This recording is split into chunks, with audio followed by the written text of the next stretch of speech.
The industrial district was cloaked in darkness, the faint hum of distant machinery the only sound breaking the oppressive silence.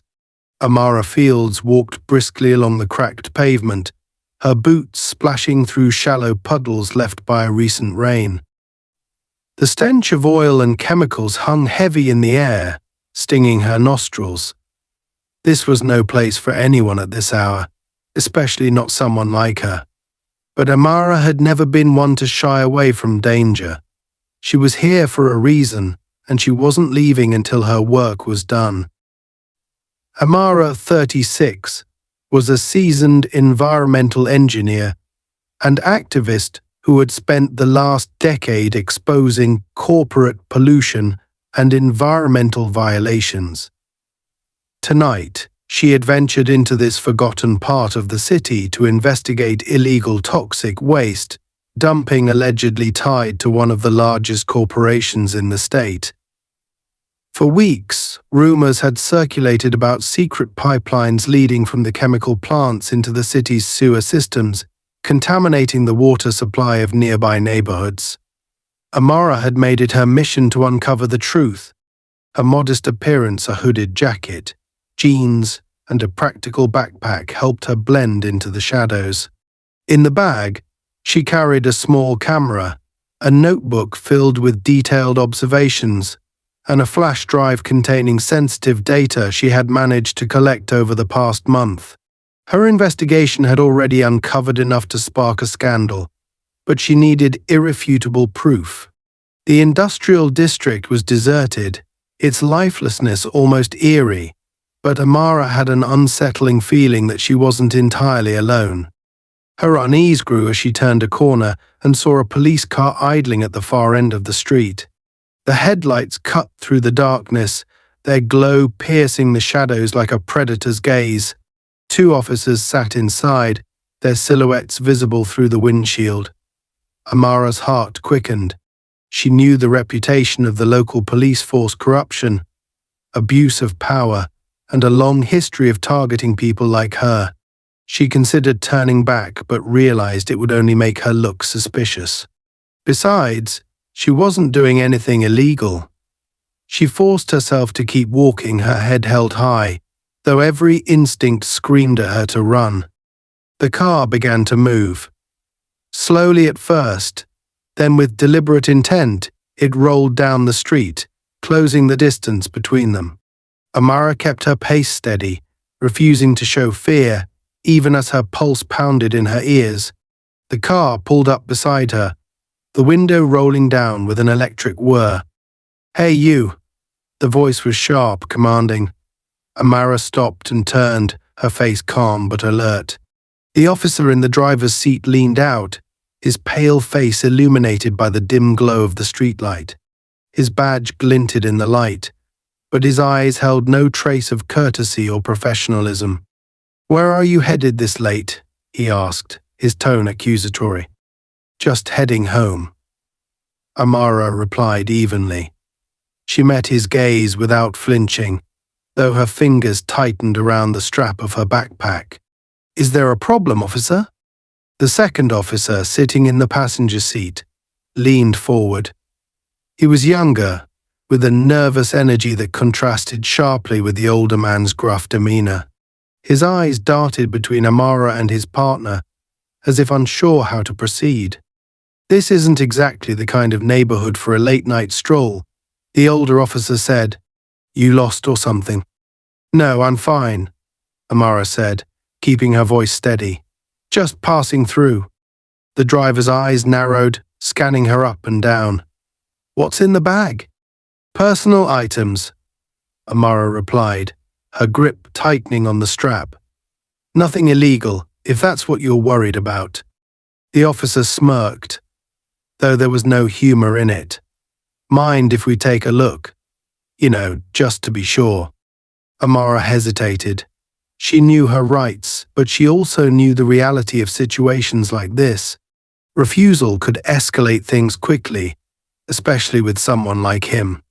She weighed her options carefully, her mind racing. "Am I being detained?" she asked finally, her tone firm but respectful. The officer's smirk disappeared, replaced by a flicker of annoyance. He opened the door and stepped out of the car, his boots hitting the pavement with a thud. He was a tall, broad-shouldered man with a posture that screamed authority. The younger officer followed suit, less confidently, his hand resting near his holster. "Let's not make this difficult," the older officer said, his voice low and menacing. "Hand over the bag." Amara's heart pounded, but she refused to let her fear show. "Unless you have probable cause, I don't think you have the right to search my belongings." The officer's jaw tightened, his patience clearly wearing thin. "Probable cause? Lady, you're wandering around an industrial zone in the middle of the night with a backpack. That's more than enough reason to be suspicious." Amara opened her mouth to respond, but before she could, the younger officer spoke up. "Sarge, maybe we should call this in. She's not." "Shut it, Brody," the older officer snapped, cutting him off. His eyes never left Amara. "This isn't a debate." Amara took a step back, her mind racing. She knew this wasn't about the law, it was about power. Men like him thrived on intimidation, on making people like her feel small. But she wouldn't give him that satisfaction. She squared her shoulders and stood her ground. "I've told you what I'm doing here," she said calmly. "If you're not going to arrest me, I'll be on my way." For a moment, the officer said nothing. Then, with a sudden, predatory smile, he gestured toward the nearby storm drain. "You know what? I think we should take this somewhere quieter. Maybe you'll be more cooperative down there." Amara's stomach turned as she realized his intent. She glanced at the younger officer, hoping for some semblance of decency, but he avoided her gaze, his face pale and uncertain. The older officer stepped closer, his hand reaching for her arm. "Let's go," he growled. Amara tried to pull away, but his grip was like iron. The younger officer hesitated, his eyes wide with alarm, but he made no move to stop his partner. Amara's voice rose in protest, but it was drowned out by the sound of the storm drain cover being dragged aside. The older officer smirked as he pushed her toward the opening. "This'll teach you to mouth off," he sneered. Amara's heart raced as she teetered on the edge, the darkness below yawning like a hungry maw. She screamed as he shoved her, the world spinning as she plunged into the unknown. The fall seemed to stretch for eternity, her body tumbling through the suffocating darkness. Amara braced herself for impact, her heart hammering in her chest as the cold, foul-smelling water engulfed her. The shock of the icy liquid knocked the wind out of her, and for a moment she couldn't tell which way was up. She flailed, her hands grasping at the slimy walls of the tunnel, until her feet finally found a shaky footing on the uneven ground. The air was thick with the stench of sewage and chemicals, making it hard to breathe. Amara coughed violently, her lungs burning as she forced herself to stand. Her legs trembled, and pain radiated from her shoulder where she had slammed into something hard during the fall. Despite the ache in her body, her mind raced. She had to move. Staying still wasn't an option, not here. The dim light from the grating above barely illuminated her surroundings. The walls were slick with grime, and the water swirling around her ankles carried unidentifiable debris. Amara's heart sank as she realized her backpack was gone. She spun around, desperate to find it, but the current had already dragged it out of reach, the last pieces of her evidence slipping into the abyss. Above her she could hear muffled voices. The two officers hadn't left. They were talking, their laughter echoing faintly down the tunnel. She strained to make out their words. "Bet she won't be so mouthy now," the older officer said, his voice dripping with cruelty. The younger one hesitated. "Sarge, are you sure we should have done that? I mean, what if she..." "What if she what?" The older officer cut him off, his tone sharp. "Who's going to believe her? She's just another nobody wondering where she doesn't belong. But, no buts, the older officer snapped. You want to keep your job, don't you? Then shut up and follow my lead. Their voices faded as they walked away, their boots crunching on the gravel above. Amara clenched her fists, her body trembling with a mix of fear and rage. She couldn't let this be the end. She wouldn't. Taking a deep, shuddering breath, she willed herself to move forward, each step squelching in the muck. The tunnel stretched ahead, the faintest glow of light further down offering a sliver of hope. Her mind raced, replaying the encounter with the officers. It wasn't the first time she'd faced intimidation or discrimination, but this was different. This wasn't just harassment. This was an act of pure malice, one meant to humiliate and silence her. She couldn't let them win. She had to survive to expose not just them but the entire corrupt system they represented. As she stumbled forward, the water level rose, reaching her knees. The cold seeped into her bones, and she could feel her strength waning. Her breathing grew shallow, each gasp bringing with it the sickly stench of decay. She tried not to think about what might be floating in the water around her, or what could be lurking in the shadows. Focus, she told herself. One step at a time. Further down the tunnel, she saw something glinting faintly in the dim light. A metal ladder bolted to the wall. Relief surged through her as she hurried toward it, the water splashing noisily around her.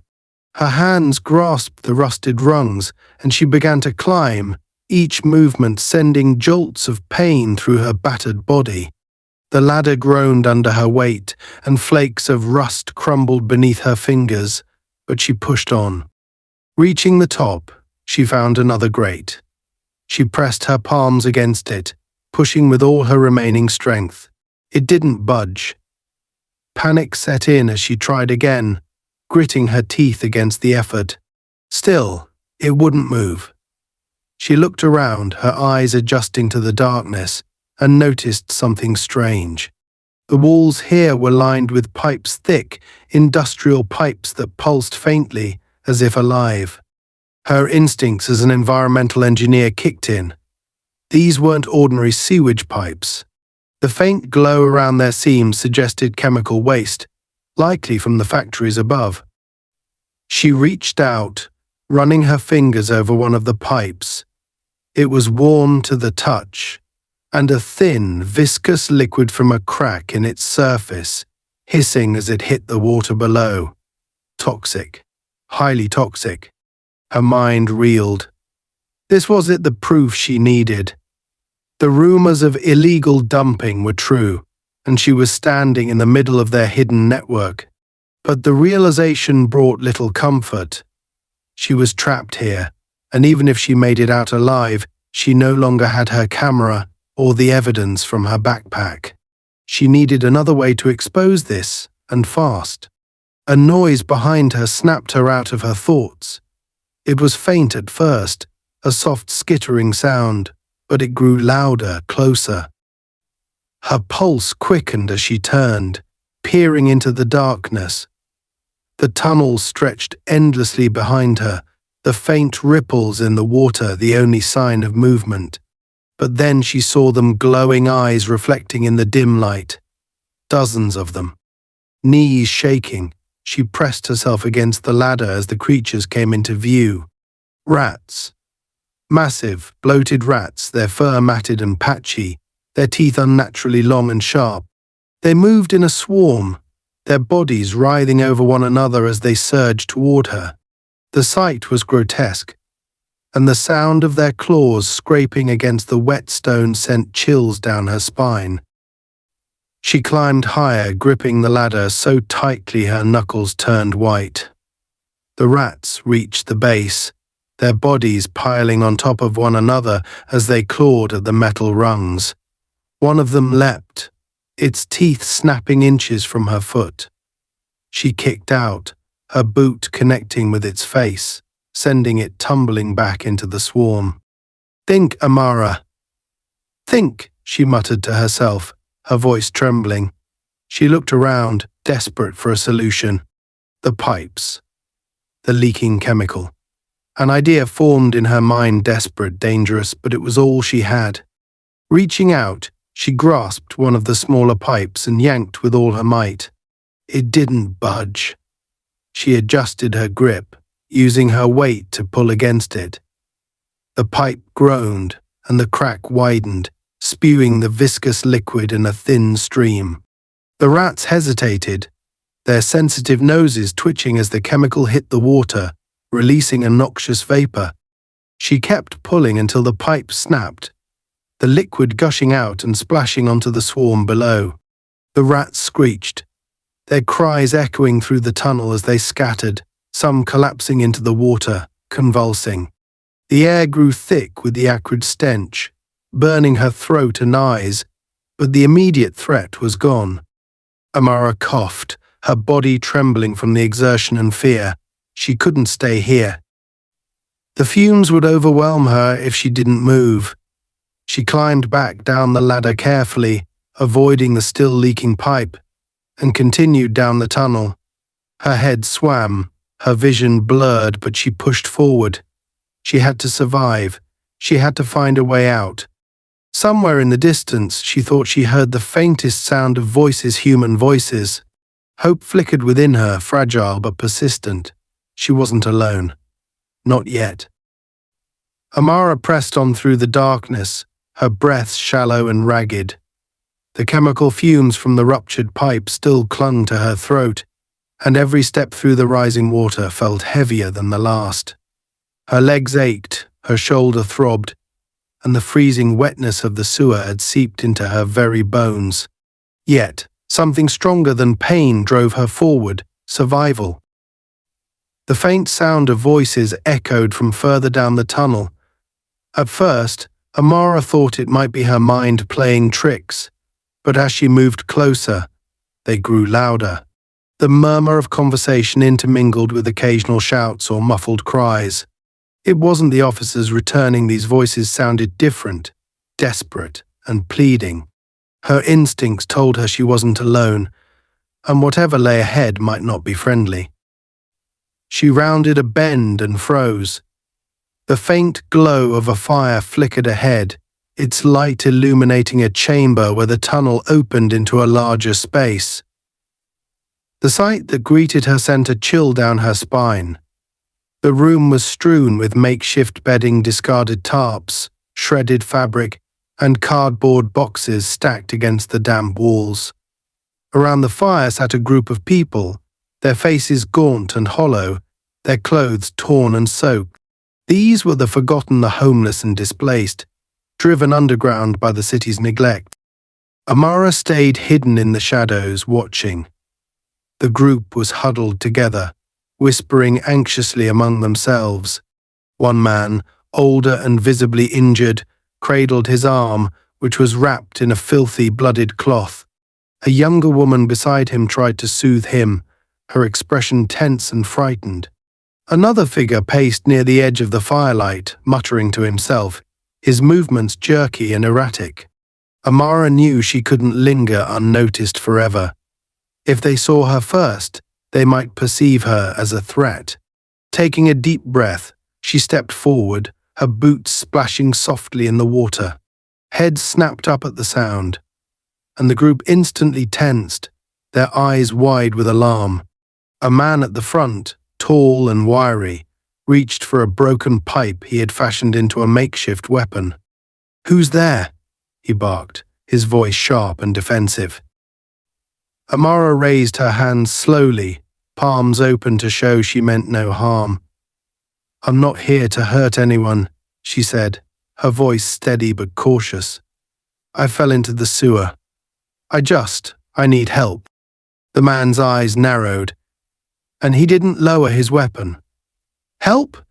Nobody comes down here for help." "You're lying." "I'm not," Amara insisted. "The police, they threw me down here. I don't know how to get out." At the mention of the police, the tension in the room shifted. A ripple of unease passed through the group, and several exchanged wary glances. The younger woman who had been tending to the injured man spoke up. "They've done it before," she said quietly, her voice tinged with anger. "Thrown people down here to make them disappear." Amara seized on the opening. "I'm not the first," she asked, her tone urgent. "How many others?" The man with the makeshift weapon finally lowered it, though his expression remained distrustful. "Too many," he muttered. "They think no one will care if we vanish. Down here we're just trash to them." Amara felt a surge of anger rise in her chest. It wasn't just about her anymore. These people had been abandoned, treated as less than human, and the system that had done this to them was the same one she had been fighting her entire life. She stepped closer to the group, her voice softening. "I don't want to just get out," she said, meeting their eyes. "I want to stop them, but I can't do it alone." The older man with the injured arm let out a bitter laugh. "Stop them! Lady, you don't stop people like that. You survive them, if you're lucky." Amara knelt beside him, her expression determined. Surviving isn't enough. Not anymore. The group fell silent, the weight of her words sinking in. They had all been beaten down by life, their spirits fractured by years of hardship. But in Amara's voice, there was a spark of defiance they hadn't seen in a long time. It wasn't much, but it was enough to plant the seed of hope. The man with the makeshift weapon sighed heavily and gestured to one of the side tunnels. "There's a way out," he said, "but it's dangerous. The tunnels are unstable, and there are things down here, things worse than rats." Amara frowned. "Worse?"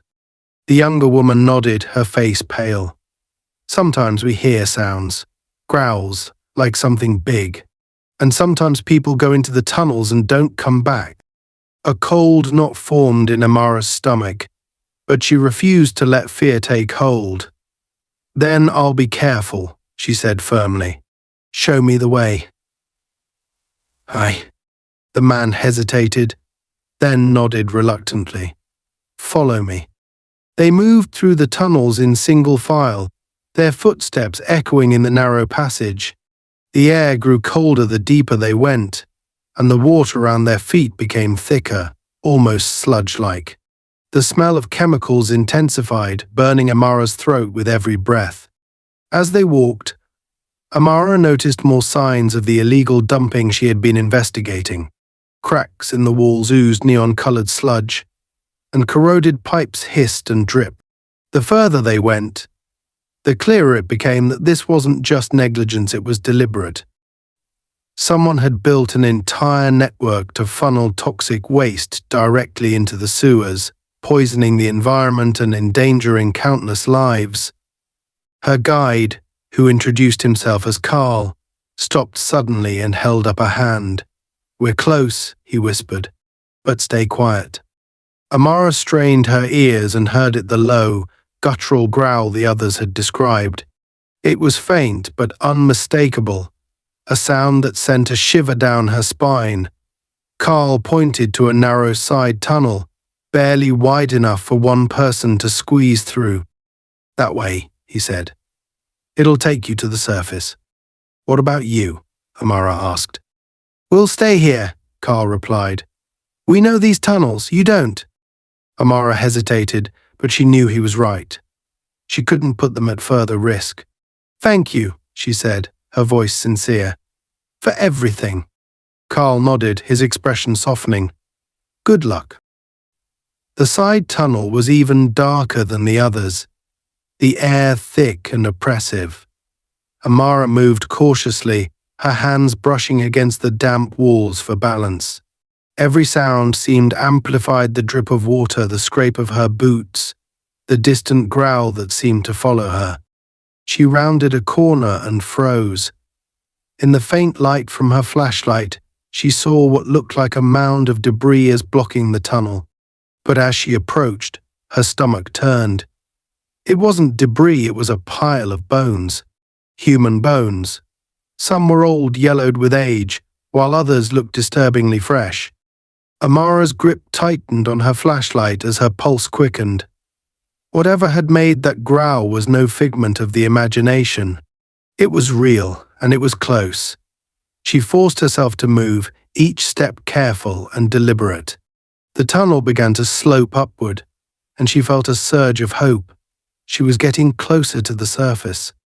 That hope was shattered when she heard the growl again, louder this time, and accompanied by the sound of heavy footsteps. She spun around, the flashlight beam cutting through the darkness, but saw nothing. The footsteps grew louder, closer, until she could feel the vibrations through the ground. Her instincts screamed at her to run, but there was nowhere to go. The tunnel was too narrow, too confined. She pressed herself against the wall, her breath coming in short gasps, as a massive shadow loomed at the edge of the light. Her flashlight flickered, the beam sputtering as the batteries began to die. The last thing she saw before the light went out was a pair of glowing eyes, impossibly large and unnervingly intelligent. Then the darkness consumed her. When Amara woke, she was lying on cold, wet stone, her body aching all over. She had no memory of how she had gotten there, but the air was different, cleaner, fresher. She sat up slowly, her head pounding, and realized she was no longer in the tunnel. She was in what appeared to be an old maintenance room, its walls lined with rusted machinery. A figure stepped into view. Carl. His clothes were torn and his face was pale, but he was alive. "You made it," he said, his voice filled with relief. Amara frowned, her memory hazy. "What happened?" Carl hesitated. "You don't want to know." But Amara did want to know.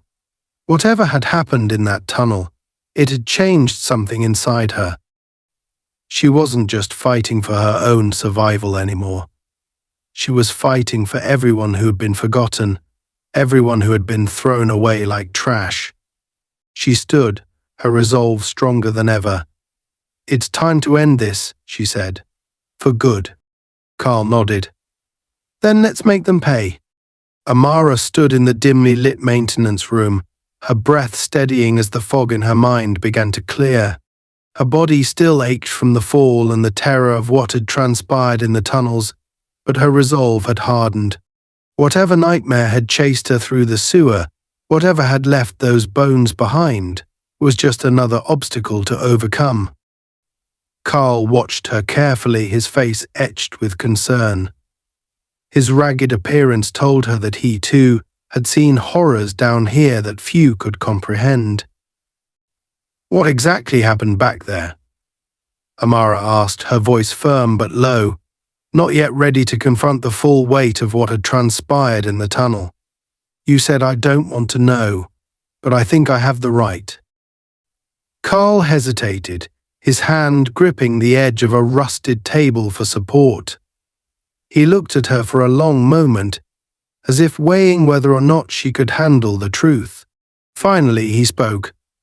"I don't know what it was exactly," he admitted, his voice heavy with exhaustion. "Something big.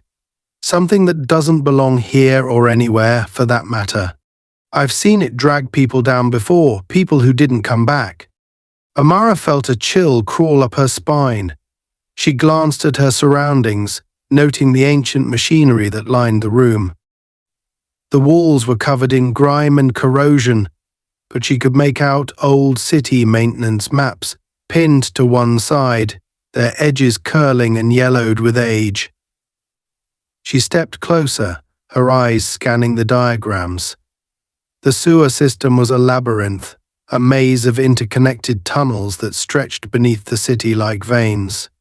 Her fingers traced the routes, searching for a way to the surface. Carl moved beside her, his presence a reassuring anchor. "This place," he said, motioning to the room, was part of the city's old water treatment system, shut down decades ago. Nobody comes here anymore, except us and whatever that thing is. Amara's eyes narrowed as she found what she was looking for, a service exit marked on the map, just a few tunnels away. If they could reach it, they'd have a chance to escape. "There's an exit here," she said, tapping the map. "How far is it?" Carl leaned in, his brow furrowing. "Not far, but it's through one of the more dangerous sections. Collapsed walls, unstable floors, and it's close to where those pipes feed in." He gestured toward the toxic sludge dripping through the cracks in the walls. "That stuff doesn't just kill rats, you know. Too much exposure, and you won't make it out." Amara clenched her jaw. The thought of turning back never crossed her mind. "I don't have a choice," she said, "and neither do you. If we stay here, we're just waiting to die." Carl sighed, nodding reluctantly. "All right," he said, "but we'll need to move fast. The longer we stay in one place, the more likely that thing will find us." They set out from the maintenance room with a sense of urgency, their steps echoing through the narrow passageways. Amara had found a broken length of metal pipe in the room and carried it with her as a makeshift weapon, though she doubted it would do much against whatever had been stalking her earlier. Carl led the way, his movements cautious but deliberate, his knowledge of the tunnels evident in how he navigated the twists and turns. The air grew heavier the deeper they went, the foul stench of chemicals and decay mingling with a damp chill that seemed to seep into their skin. Amara's flashlight flickered, its battery nearing the end of its life. Carl carried a makeshift torch, its flame sputtering as the toxic air threatened to snuff it out. As they rounded a corner, they came upon a cavernous chamber, its walls covered in thick, viscous sludge that glowed faintly in the darkness. The floor was littered with debris, broken machinery, corroded pipes, and more bones, some human, some not. Amara's stomach churned at the sight, but she forced herself to keep moving. "This is it," Carl said, his voice low. He pointed to a large, rusted gate on the far side of the chamber. "The exit is just beyond that. But we have to be careful. The ground here isn't stable." Amara nodded, her grip tightening on the metal pipe. They moved cautiously, testing each step before committing their weight. The sludge-covered floor was slick, and the air was thick with the sound of dripping liquid and the faint hum of machinery that seemed to vibrate through the walls. Halfway across the chamber, the silence was shattered by a deep, guttural growl that reverberated through the space. Amara froze, her heart pounding as the sound grew louder, saucer. She turned to Carl, whose face was pale with fear. "It's here," he whispered. Before Amara could respond, the ground beneath them shook violently, sending her stumbling forward. She caught herself on a jagged piece of metal protruding from the floor, the sharp edge slicing into her palm. She bit back a cry of pain as she turned to see the source of the noise. From the shadows at the edge of the chamber, a massive figure emerged. It was unlike anything Amara had ever seen, an abomination of muscle and sinew, its skin glistening with a sickly, oily sheen. Its eyes glowed a fiery orange, and its maw was lined with rows of jagged teeth. The creature let out another roar, its breath steaming in the cold air as it stepped closer, each movement sending tremors through the ground. "Run!" Carl shouted, grabbing Amara's arm and pulling her toward the gate. They sprinted across the unstable ground, the creature's heavy footsteps shaking the chamber as it pursued them. Amara's lungs burned as she ran, the metallic taste of fear and exertion filling her mouth. Behind her, the creature let out a deafening roar, and she could feel the heat of its breath on her back. Reaching the gate, Carl fumbled with the rusted latch, his hands trembling. Come on," he muttered, his voice frantic. Amara turned, raising the metal pipe as the creature closed in. She knew it was futile, but she refused to go down without a fight. The creature lunged, its massive claws swiping at her. She ducked, swinging the pipe with all her strength, and striking it across the snout. The impact barely fazed it, but it bought her a precious second as Carl finally got the gate open. "In here," he shouted, pulling her through and slamming the gate shut behind them. The creature slammed into the barrier, its claws scraping against the metal as it let out a furious roar. The gate groaned under the pressure, but it held for now. They didn't wait to see if it would last. Carl grabbed Amara's hand, and they ran down the next tunnel, the sound of the creature's roars fading as they put distance between themselves and the chamber. They finally emerged into another maintenance room, this one smaller and more intact than the last. Amara collapsed against the wall, her chest heaving as she struggled to catch her breath. Her hands were trembling, her body slick with sweat and grime. Carl sank to the floor beside her, his face pale and drawn. "What the hell was that?" she asked, her voice shaking. Carl shook his head. "I don't know," he said. "I've seen glimpses of it before, but never up close. Whatever it is, it doesn't belong here. Maybe it came from the chemicals. Maybe it's something else entirely." Amara stared at him, her mind racing.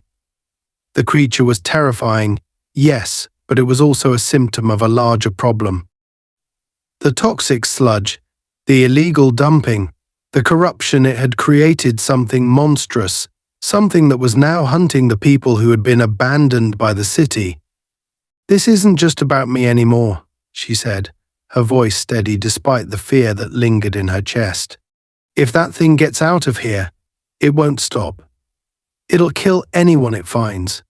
Carl looked at her, his expression grim. "What are you saying?" Amara stood, her resolve hardening. "We're not just getting out of here. We're stopping this. For good." Amara's words echoed in the confined space of the maintenance room, her resolve striking a chord with Carl. He sat slumped against the wall, his body battered and his spirit frayed, but her determination sparked something in him, a faint glimmer of hope. For too long, he and the others trapped in this hellish sewer system had simply tried to survive. Maybe it was time to fight back.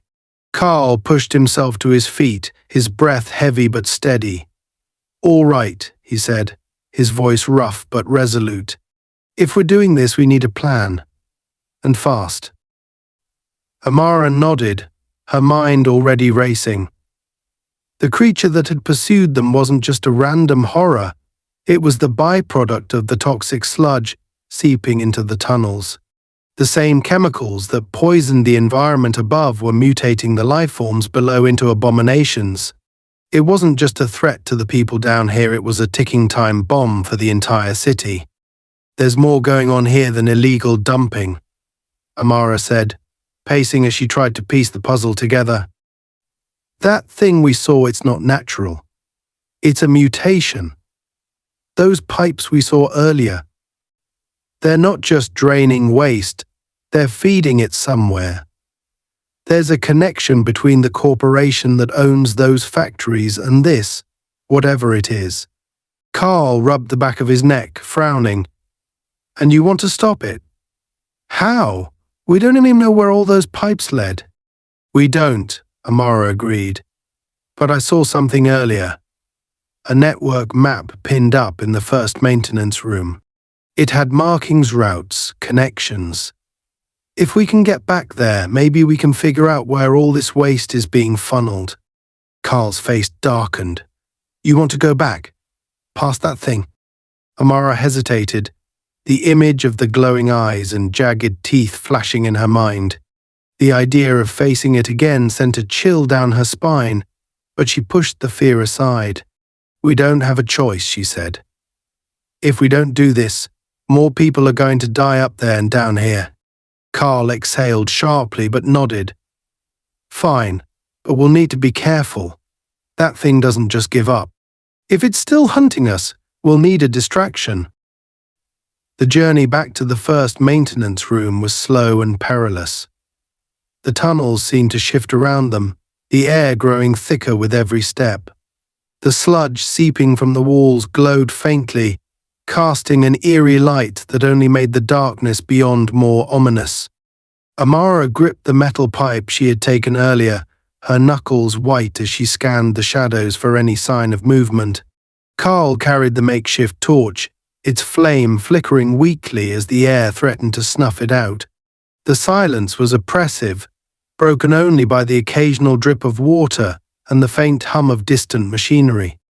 When they finally reached the chamber where the creature had first attacked, both froze. The gate they had slammed shut was bent inward, its metal warped and twisted. Deep claw marks scored the floor and walls, a testament to the raw power of whatever had passed through. "It's not here," Carl whispered, his voice barely audible. Amara swallowed hard. "Not yet," she replied, her eyes darting around the room. "Let's move."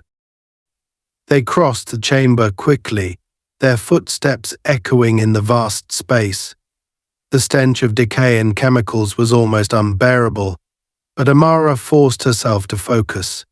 When they reached the maintenance room, she let out a breath she hadn't realized she was holding. The map was still there, pinned to the wall, its edges curling with age. Amara approached it, her eyes scanning the intricate web of routes and connections. She traced the lines with her fingers, following the pipes from the factories above to their endpoints. Her heart sank as she realized where they led. "They're not just dumping waste here," she said, her voice trembling. "They're storing it, feeding it into holding tanks deeper in the system." Carl frowned. "Why would they do that? Wouldn't it be easier to just dump it into the river?" "Not if they're experimenting with it," Amara replied, her stomach twisting at the thought. "If they're trying to weaponize this stuff or use it for some kind of biological project." Her voice trailed off as a low growl echoed through the room. Both she and Carl froze, their eyes locking in shared fear. The creature was back, and it was close. "We need to go," Carl said, his voice urgent. Amara nodded, rolling up the map and tucking it into her jacket. "Where's the nearest exit?" Carl pointed to another tunnel, his movements quick and jerky. "That way. It should lead us to a ventilation shaft that connects to the surface." They moved swiftly, their footsteps quick but careful. The growls grew louder, the sound reverberating through the tunnels like a warning. Amara's pulse quickened, her grip tightening on her pipe as she scanned the darkness. Every shadow seemed to shift, every sound a harbinger of danger. The ventilation shaft was a narrow, rusted cylinder that climbed toward a faint circle of light above. Carl hoisted himself up first, his movements agile despite his injuries. Amara followed, her muscles screaming in protest as she pulled herself up rung by rung. The metal was slick with condensation, and the air grew colder the higher they climbed. Halfway up, the growling stopped. The sudden silence was almost worse, the absence of sound filling the space with an unbearable tension. Amara glanced down, her heart skipping a beat as she saw movement below. The creature was there, its glowing eyes fixed on her as it crouched at the base of the shaft. "Go faster!" Carl shouted, his voice echoing down the cylinder. Amara pushed herself upward, her arms burning as she climbed. The creature let out a deafening roar, its claws scraping against the metal as it began to climb after them. The entire shaft vibrated with the force of its movements, the sound of tearing metal filling the air. Carl reached the top and scrambled onto the surface, turning back to reach for Amara. "Come on," he yelled, his hand outstretched. Amara stretched her arm toward him, her fingers brushing his as the creature lunged. Its claws raked across her leg, tearing through fabric and flesh. She screamed, the pain blinding, but she didn't let go. Carl grabbed her wrist and pulled with all his strength, hauling her out of the shaft just as the creature's claws swiped at empty air. They collapsed onto the ground, gasping for breath as the sunlight bathed them in warmth. Amara's leg throbbed, blood seeping through her torn pants, but she forced herself to sit up. The ventilation shaft below was silent, the creature having retreated back into the darkness. "We made it," Carl said, his voice shaky with relief. Amara shook her head, her expression grim. "Not yet." Their escape was only the beginning. The map in Amara's possession was the key to unraveling the corporation's secret, but it also painted a dangerous target on her back. As she and Carl limped through the industrial district, her mind churned with questions. Who was behind this operation? How deep did the corruption go? And most importantly, how could they stop it? Reaching a nearby safe house, a dilapidated warehouse used by activists and whistleblowers, Amara and Carl regrouped. The others in the sewer had scattered after the attack, their fates uncertain, but Carl assured her they'd find their way back. The safe house was sparsely furnished, its walls covered in graffiti and protest slogans. A table in the center held an assortment of tools, maps, and radios. Amara spread the map across the table, her fingers tracing the routes again. "This is bigger than I thought," she said, her voice heavy. "These pipes don't just connect to the sewer. They lead to holding facilities outside the city. Whatever they're doing, it's not just affecting this area. It's nationwide." Carl's eyes widened. "You're saying this isn't just one corporation?" "It's a network," Amara replied, her stomach twisting. "And we just scratched the surface." Amara and Carl realizing the true scale of the operation. Their battle is no longer just about survival, it's about exposing a conspiracy that threatens countless lives. But the more they uncover, the more dangerous their mission becomes. Amara stood in the center of the safe house, the map spread out before her like a battle plan. Her mind raced with the enormity of what she had uncovered: a vast network of illegal waste storage and biological experiments, orchestrated by a powerful corporation and shielded by corrupt law enforcement. She felt the weight of it pressing on her chest, but she refused to let it crush her. This wasn't just about her survival anymore. It was about exposing the truth and holding the guilty accountable. Carl, leaning heavily against the wall with his arms crossed, studied her intently. "You realize what you're getting yourself into, right?" he said, his voice low and serious. "These people don't play fair. If you go after them, they'll come after you." "They already did," Amara replied, her voice steady. "They threw me into a sewer and left me to die. I'm still here. They underestimated me, and now they're going to pay for it." Her determination was contagious. Carl straightened up, nodding. "All right, what's the plan?" Amara traced the routes on the map with her finger. "These holding tanks, they're the key. If we can sabotage them, the whole operation will collapse. The chemicals will spill, the evidence will be undeniable, and the public will demand answers. But we need to hit them hard and fast before they can cover their tracks." Carl frowned. "Sabotage those tanks, and we're talking about a full-scale disaster. That sludge isn't just toxic, it's volatile. One wrong move, and we'll blow ourselves sky high." Amara met his gaze, her expression resolute. "Then we don't make a wrong move." Their target was a sprawling industrial complex on the outskirts of the city, a series of warehouses and storage facilities surrounded by high fences and patrolled by security guards. The pipes they had followed from the sewer fed directly into this site, disappearing beneath the ground and emerging into massive holding tanks that loomed like ominous sentinels over the complex. Amara and Carl approached under the cover of darkness, their footsteps silent on the damp earth. The air was thick with the acrid stench of chemicals, and the faint hum of machinery vibrated through the ground. They carried only the essentials: Amara's flashlight and tools, Carl's torch, and a small backpack containing makeshift explosives crafted from materials in the safe house. It wasn't much, but it would have to be enough. They reached the perimeter fence, its barbed wire glinting in the moonlight. Amara knelt beside the gate, inspecting the padlock that secured it. "This shouldn't take long," she murmured, pulling a pair of pliers from her pocket. The lock clicked open a moment later, and she pushed the gate open just wide enough for them to slip through. Inside the complex, the scale of the operation became clear. Dozens of workers in hazmat suits moved between the holding tanks and the warehouses, their movements efficient and methodical. Floodlights illuminated the area, casting long shadows across the ground. Amara and Carl stuck to the shadows, weaving between stacks of barrels and piles of debris as they made their way toward the tanks. "This place is huge," Carl whispered, his voice barely audible over the hum of machinery.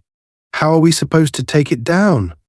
Amara glanced at the tanks, her mind working quickly. "We don't have to destroy all of it," she said. "Just enough to cause a chain reaction. The chemicals in those tanks are unstable. One good hit, and the rest will follow." They reached the base of the nearest tank, its surface slick with condensation and faintly glowing in the dim light. Amara crouched beside it, pulling a small vial of explosive liquid from her backpack. "This is it," she said, her voice steady despite the tension in the air. "Once this goes off, we'll have minutes to get out of here before the whole place blows." Carl nodded, his jaw set. "Let's make it count." As Amara worked to set the explosive, the sound of approaching footsteps sent a jolt of adrenaline through her. She froze, her breath catching in her throat as a flashlight beam swept across the ground nearby. 2 security guards rounded the corner, their voices low but tense. "You hear that?" one of them said, his light pausing near the tank. "Thought I saw something move." "Probably just a rat," the other replied, but his tone was uncertain. "Let's check it out." Amara motioned for Carl to stay quiet, her heart pounding in her ears as the guards drew closer. She pressed herself against the side of the tank, her fingers gripping the vial of explosive liquid as if it were a lifeline. The guards' footsteps echoed louder and louder until they were almost upon her. Just as the first guard's flashlight beam swept toward her, Carl stepped out of the shadows, his makeshift torch raised like a weapon. "Hey!" he shouted, his voice booming in the still night. The guards spun around, startled. "Who the hell are you?" one of them demanded, drawing a baton. Carl grinned, his expression almost manic. "Your worst nightmare." Before the guards could react, Carl swung his torch, its flame flaring as it struck the first guard across the chest. The man staggered back, cursing, while the second guard lunged at Carl with his baton. Carl dodged the blow, his movements quick despite his injuries, and delivered a sharp kick to the guard's knee, sending him to the ground. "Go!" Carl shouted to Amara, his voice filled with urgency. "I'll hold them off." Amara hesitated for only a second before turning back to the tank. Her hands moved quickly, securing the vial to the side of the structure with tape and setting the makeshift timer. The device beeped softly, its countdown ticking away. 5 minutes. That was all they had. She turned back to Carl, who was grappling with the second guard while the first struggled to regain his footing. "Let's go," she yelled, grabbing his arm and pulling him away. The guards shouted after them, but they didn't follow. Instead, they ran toward the central warehouse, their radios crackling with urgent calls for backup.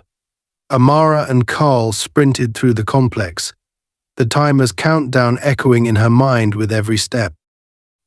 The first explosion came as they reached the perimeter fence, a deafening roar that shook the ground beneath their feet.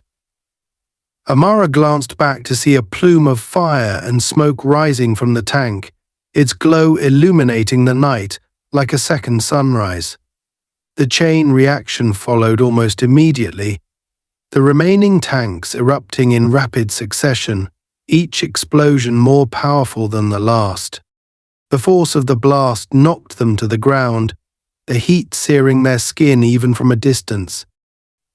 Amara shielded her face with her arms, her ears ringing from the noise. When she finally dared to look up, the complex was engulfed in flames, the fire spreading quickly as the chemicals fed the inferno. They crawled to their feet, their bodies aching and battered, and stumbled away from the site. The roar of the fire was deafening, the heat unbearable, but they didn't stop until they were far enough to be safe.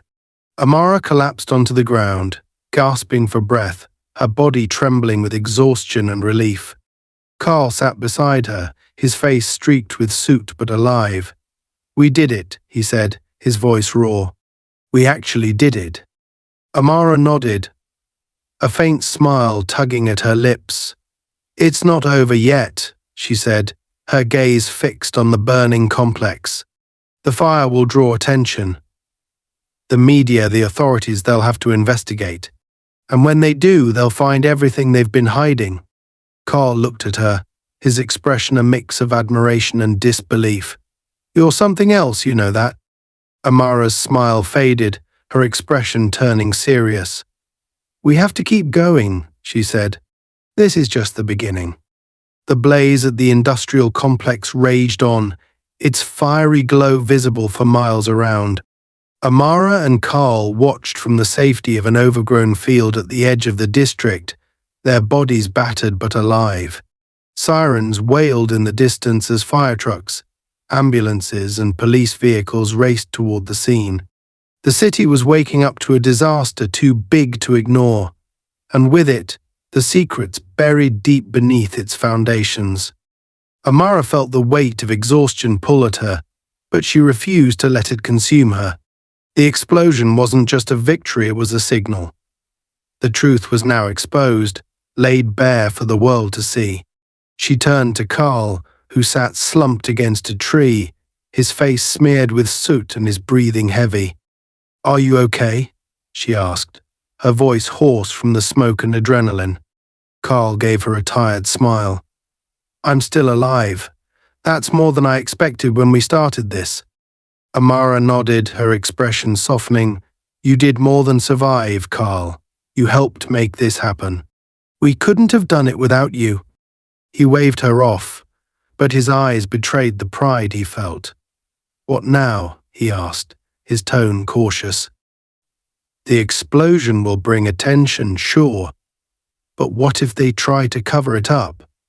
People like that, corporations, cops, they're good at burying the truth." Amara reached into her jacket and pulled out the rolled-up map she had salvaged from the maintenance room. "That's why this is only the beginning," she said. "We have the evidence. The map, the pipes, the connections, it's all here. If we get this to the right people, they can't bury it. Not this time." Carl frowned. "And who are the right people? The cops? The media? They're all in someone's pocket." Amara shook her head. "Not everyone. There are still some who care about the truth. Activists, independent journalists, people who can't be bought."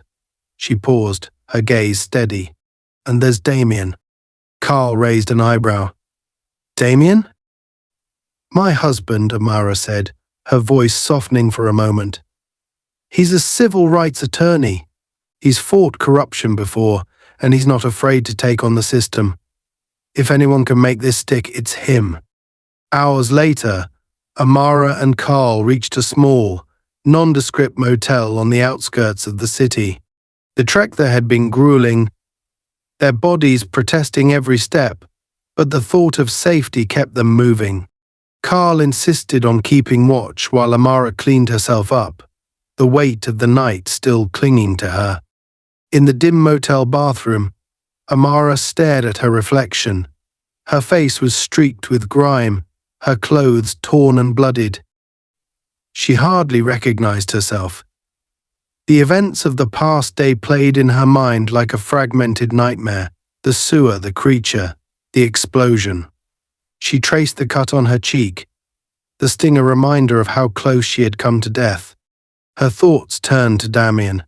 She hadn't spoken to him since the police had thrown her into the sewer. He must have been worried, searching for her. The thought of his voice, his steady presence, gave her strength. She pulled out an old, battered phone Carl had scavenged from the safe house and dialed his number. The line clicked, and a familiar voice answered. Amara. Damien's tone was sharp, filled with worry and relief. Where are you? Are you okay? I'm safe, she said, her voice cracking slightly. For now, I need your help. What happened? He demanded. I've been trying to find you. The police wouldn't give me any answers. She took a deep breath, steadying herself. It's a long story. I have proof evidence of what the corporation has been doing.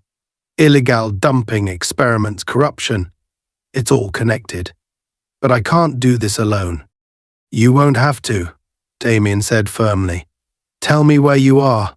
I'm coming to get you.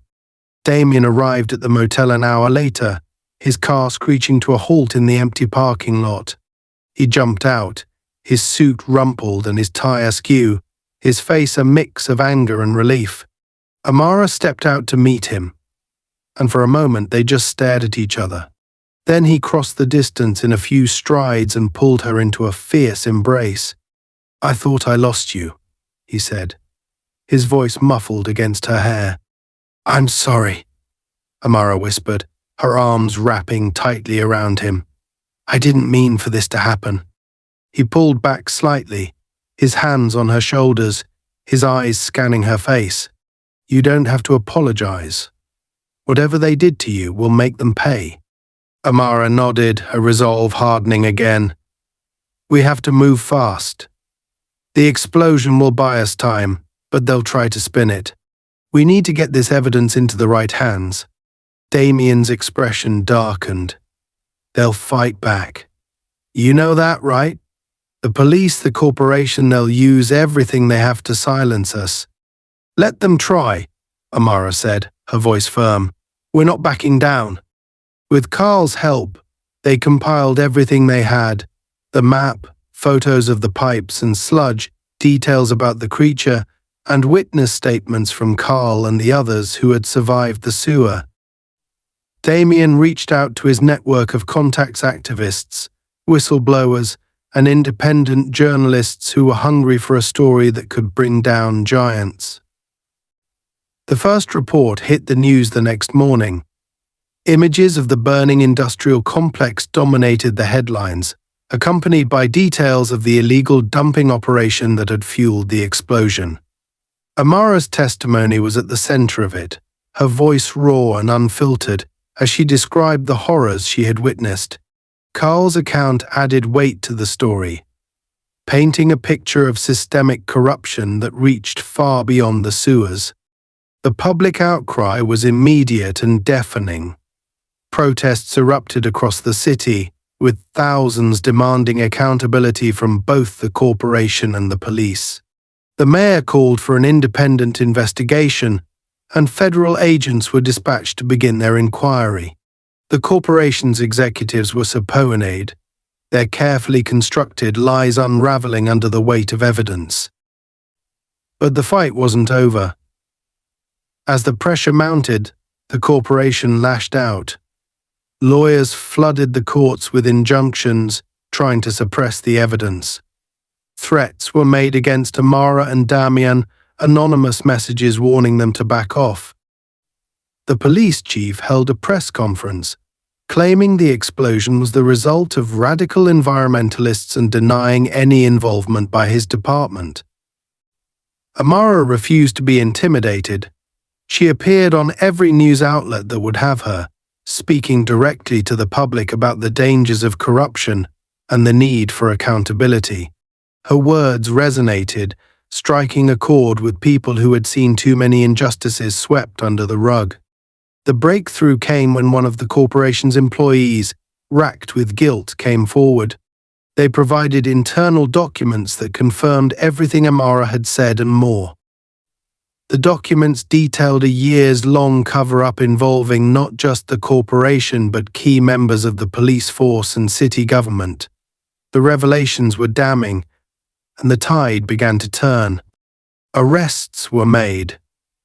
Executives, officers, and officials were paraded before cameras in handcuffs, their expressions grim as the system they had exploited finally began to hold them accountable. The corporation's operations were shut down, its assets seized. The toxic tanks were drained, and cleanup efforts began to repair the damage they had caused. In the weeks that followed, Amara found herself at the center of a movement she had never intended to lead. People from all walks of life reached out to thank her, inspired by her courage and determination.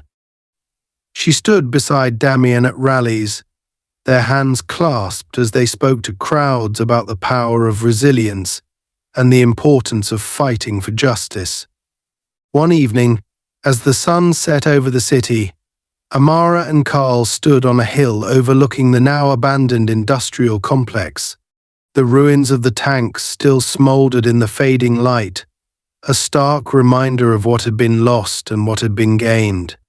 "You did it," Carl said, his voice soft but filled with pride. "We did it," Amara corrected, a faint smile on her lips. "But there's still more to do." Carl chuckled, shaking his head. "You're relentless, you know that?" Amara looked at him, her gaze steady. "We have to be. For all the people they tried to silence. For everyone they threw away. This isn't the end, it's just the beginning."